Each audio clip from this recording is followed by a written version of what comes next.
रिक्षा चालक आहे त्यांच्या रिक्षामध्ये ती महिला होती। काय प्रकरण नक्की काय घडलं आपण त्यांच्याकडून विचारू। आपल्यासोबत रिक्षा चालक आहेत। सर काय प्रकरण होतं आणि काय नक्की मारहाण कुठं झाली आणि कशा पद्धतीने झाली? स्टेशनवरतीच त्यांची बाजावाद चालू होती। तर तिथून माझ्या गाडीत बसले ते, गाडीतून इथं 1.1च्या इथं उतरले। मी शालिमारला पॅसेंजर सोडून येऊपर्यंत पोरीला मारून इथं सोडला होता त्यांनी।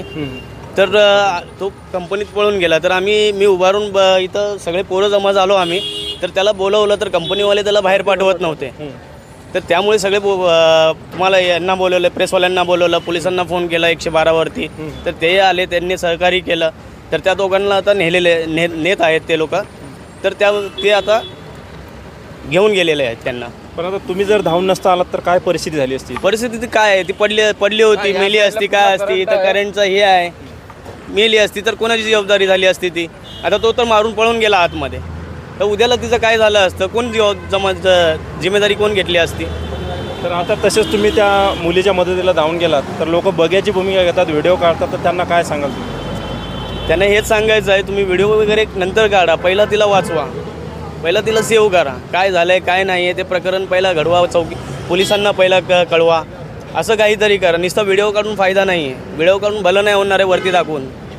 बघत बसतात, आम्हालाच सहकार्य करावं लागतं, आम्हालाच पुढाकार घेऊन त्या तशा लोकांना वाचवावं लागतं। आणि हे पहिली वेळ नाही, खूप वेळा घडलेलं आहे इथे यापर्यंत की आमचे पोरं मध्ये गेल्यानंतर आमच्या रिक्षावाल्यांवरती सुद्धा हात उचलला गेलेला आहे। ही पहिली वेळ नाही, खूप वेळा घडलेलं आहे।